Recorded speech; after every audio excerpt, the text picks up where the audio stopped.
Salut les gars. Le long métrage débute avec une femme d'un certain âge, installée seule dans une vaste suite d'hôtels. Elle est en proie à la nervosité et à l'appréhension. Elle se nomme Nancy. Ancienne institutrice, elle a consacré la majeure partie de son existence à veiller sur les autres. Un coup retentit à la porte.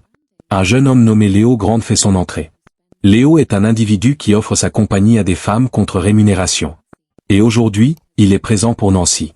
Nancy a toujours mené une vie placée sous le signe de la responsabilité. Elle fut une enseignante dévouée, une épouse exemplaire et une mère attentionnée. Elle a bâti sa carrière tout en élevant sa famille simultanément. Son fils est désormais un adulte exerçant dans une autre métropole. Quant à son mari, l'unique homme qu'elle ait jamais connu, il s'est éteint il y a 2 ans. Depuis son départ à la retraite, le quotidien de Nancy est devenu silencieux et vacant. C'est la raison pour laquelle elle a pris la décision de solliciter Léo. Léo déploie tous ses efforts pour l'aider à se détendre, mais Nancy est extrêmement tourmentée. Elle n'a jamais partagé d'intimité avec un autre homme que son époux. Léo lui signifie avec douceur que son mari n'est plus là et qu'elle a le droit de recommencer à vivre. Elle mérite de connaître la joie et d'explorer ses désirs sans éprouver de culpabilité.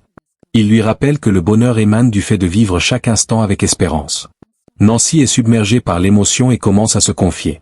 Elle lui relate un voyage effectué avec ses parents lorsqu'elle avait 20 ans. Une nuit, elle s'aventura pour une promenade et remarqua qu'un garçon l'observait depuis le trottoir d'en face. Il maintint son regard sur elle durant un long moment. Puis, il s'avança lentement dans sa direction. Nancy confie qu'elle garde un souvenir intact de ce jeune homme croisé durant ce voyage. Elle affirme qu'à l'instant même où elle l'a aperçu, elle a ressenti un lien d'une intensité rare. Ils discutèrent cette nuit-là et une complicité s'installa très promptement. Ils passèrent du temps ensemble quotidiennement et leur amitié gagna en profondeur. Après quelque temps, des sentiments réciproques naquirent.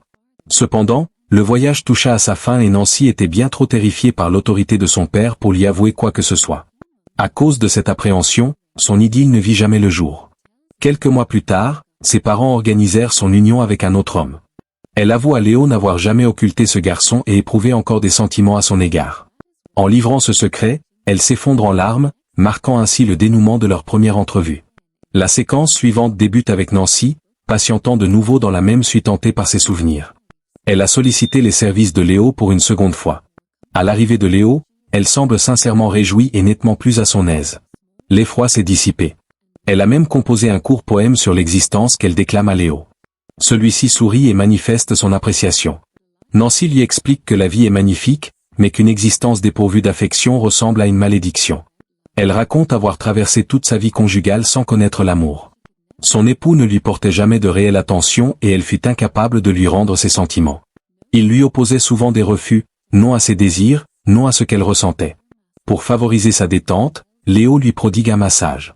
Nancy lui demande de retirer son vêtement car elle souhaite le contempler. Lorsqu'il s'exécute, elle effleure sa peau et se laisse gagner par l'émotion.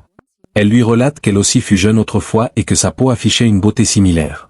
La mélancolie envahit son visage. Léo l'entraîne avec douceur vers le miroir et lui dit « Regarde-toi. Tu es toujours superbe. Tu l'étais autrefois et tu le es encore aujourd'hui.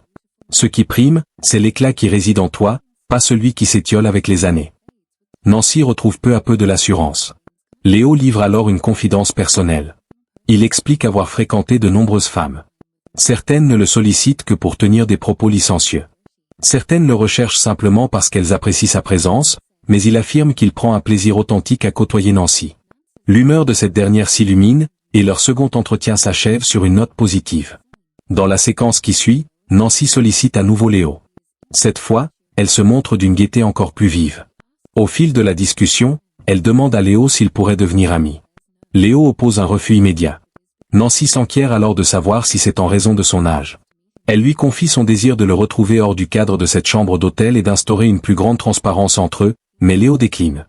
Il soutient qu'un homme de sa condition est inapte à nouer des liens d'amitié avec quiconque.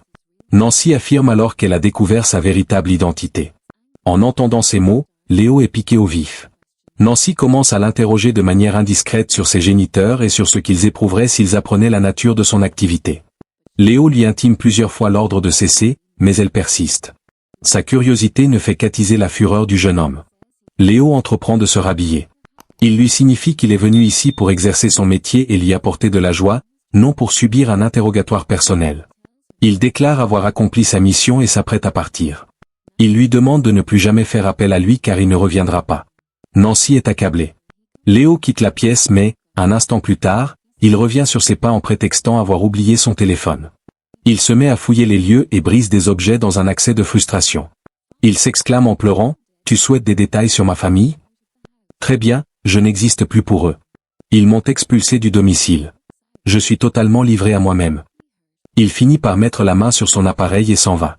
Nancy est profondément meurtrie par la tournure des événements. Plusieurs jours s'écoulent. Un matin, Nancy patiente à la terrasse du café de l'hôtel. Elle ignore si Léo daignera se présenter, mais il finit par apparaître. Nancy murmure, « Je ne pensais pas que tu m'accorderais ton pardon. Je ne croyais pas que tu viendrais me retrouver. » Léo répond, « Je ne pensais pas non plus revenir, et pourtant je suis là. » Nancy exprime ses regrets pour tout ce qui s'est produit lors de leur précédent rendez-vous. Elle précise qu'elle n'a pas sollicité ses services pour une prestation particulière cette fois-ci. Son unique souhait était de le revoir une dernière fois. Elle voulait simplement s'assurer qu'il allait bien. Léo lui confie que, durant toute son existence, il n'avait jamais connu de véritables instants de félicité, mais que le temps partagé avec elle lui a procuré des émotions jusqu'alors inédites, du bonheur, de l'exaltation et l'envie de mener une vie meilleure. Léo présente lui aussi ses excuses. Il explique que sa mère refuse toujours de lui adresser la parole en raison d'un événement survenu il y a des années. Il relate alors ce qui s'est passé à la suite de l'un de ses examens. Sa mère était partie en vacances, et Léo avait convié ses camarades à la maison. Ils firent la fête, burent et consommèrent des stupéfiants. Ils étaient tous dans un état de déchéance totale. Lorsque sa mère rentra de manière impromptue, elle fut témoin de la scène et en éprouva une immense honte.